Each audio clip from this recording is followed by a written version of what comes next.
기름값 때문에 생계를 위협받는 화물차, 택배 등에 대한 지원은 빠져 있습니다. 큰 타격을 받고 있는 농수, 축산업 지원도 턱없이 금액이 부족합니다. 우리 당에서는 불필요하고 부적절한 예산을 삭감하는 대신 꼭 필요한 국민 생존 7개 사업을 제안했습니다. 반드시 포함될 수 있도록 관심 가져주시기 바랍니다. 저는 그것이 협치의 시작이라고 생각합니다. 중동 전쟁 장교에 따른 우리 경제와 민생의 어려움은 이번 추경만으로 풀 수 있는 문제는 아니라고 생각합니다. 세계 경제가 다 어렵다고 하지만 우리 경제는 특히 더 어렵습니다. 환율만 해도 우리 원화 가치 하락폭이 주요국 가운데 가장 큽니다. 지난달 원화 가치가 4.72%나 떨어졌습니다. 일본, 대만, 중국 등과 비교하면 2배 이상 하락폭이 컸습니다. 원화의 실질 구매력을 나타내는 실질 실효 환율은 주요 64개국 가운데 63위입니다. 제가 생각하기에 이유는 명백합니다. 올해 시중 통화량이 M2 기준 4,565조 원을 돌파해서 사상 최대를 기록하고 있습니다. 그만큼 시중에 돈이 많이 풀려 있다는 것입니다. 그런데 거꾸로 외환 보유액은 계속 감소해서 보유순위 세계 12위입니다. 2000년 이후 처음으로 10위권 밖으로 밀려났습니다. 통화량은 늘고 달러가 줄어들면 당연히 환율이 오르고 원화 가치는 떨어집니다. 지난 정부 당시 환율이 1,450원을 넘었을 때 우리 대통령께서는 국민 자산 7%가 날아갔다, 이렇게 비판하셨었습니다. 지금 환율이 1,500원을 넘어서 1,530원대까지 오르내리고 있습니다. 같은 방식대로 계산한다면 국민 자산 13% 이상이 날아간 것입니다. 통화량을 늘리는 데 대해서는 이제 신중을 기해야 된다고 생각합니다. 대통령께서 직접 나서서 미국과 달러 스왑을 체결하고 보다 적극적인 대책을 마련해야 할 때입니다. 성장률 전망도 마찬가지입니다.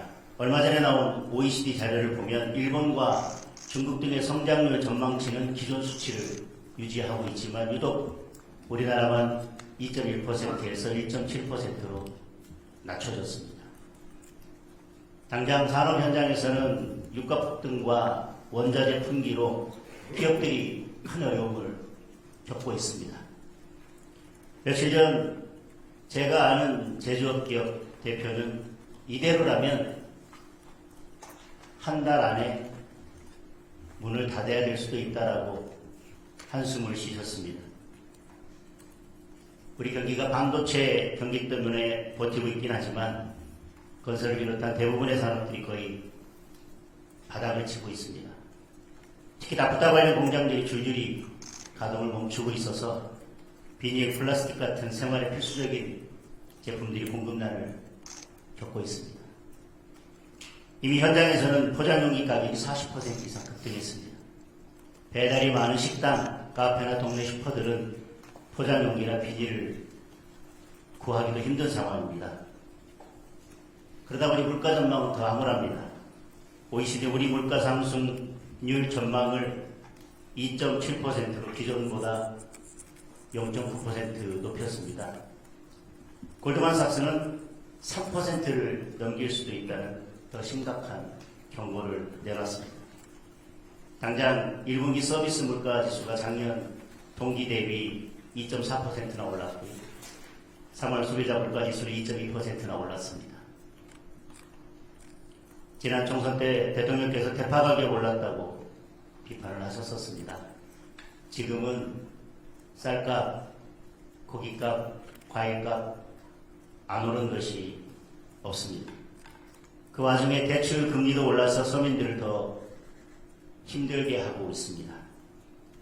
주택담보대출 고정금리가 7%를 돌파했습니다.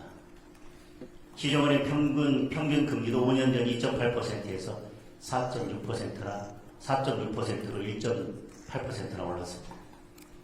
5년 고정금리 후에 적용금리를 재산정하는 분들이 많습니다. 예를 들어서 대출이 3억이면 갑자기 한 달에 이자가 30만 원 이상 늘어난 꼴입니다. 부동산 문제도 말씀드리겠습니다. 정부에서 강남 집값 내렸다고 홍보하고 있지만 강남을 제외하는 다른 지역은 집값이 다 올랐습니다. 실제로 KB부동산 주택가격 동향 자료를 보면 강남구는 0.16% 찔끔 하락했지만 성북구는 2.72%, 동대문구는 2.58%, 관악구는 2.3% 올라서 비강남 지역 아파트들 오히려 상승폭이 컸습니다. 풍선 효과가 경기도 인천까지 미쳐서 수도권 대부분 지역 아파트값이 오르고 있습니다. 집 가진 분들은 공시가격 급등에 보유세 인상 얘기까지 나오면서 지방선거 후에 닥쳐올 세금 폭탄 걱정에 잠을 이루지 못하고 계십니다. 집을 팔려고 내놔도 토지 거래 허가제와 대출 규제 때문에 살 사람을 찾기조차 어려운 현실입니다. 집 없는 분들은 전월세 가격 오르고 매물도 없어서 발만 구르고 있습니다. 한 부동산 플랫폼의 집계에 따르면 11호 대책 이후 서울시의 전월세 매물이 44.1% 줄었다고 합니다. 작년 10월 15일에는 전월세 매물이 4만 4천 건을 넘었는데 지금은 3만 건 정도밖에 되지 않습니다. 서울 아파트 월세 가격은 전년 대비 9.8%나 올라서 평균 월세가 151만 5천 원에 달합니다. 지옥으로 가는 길은 선의로 포장되어 있다는 말처럼 대통령의 뜻이 어디 있든 현장의 국민들은 갈수록 더 힘들어지고 있습니다. 많은 전문가들이 이야기하는 재개발, 재건축을 활성화하는 것처럼 공급 확대 방안을 적극적으로 추진하고 시장을 왜곡하는 과도한 규제는 풀어야 한다고 생각합니다.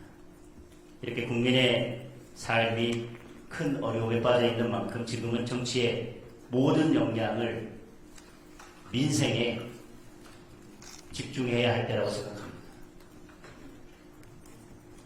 경제 챙기고 민생 살피기에도 시간이 부족한데 조작기소 국정조사 같은 일로 시간을 허비해서는 안 된다고 생각합니다. 국민들 사이에서는 공소 취소한다고 물가가 떨어지냐는 말까지 나오고 있습니다. 이제라도 대통령께서 국정 운영의 기조를 전면적으로 바꿔주시기를 바랍니다.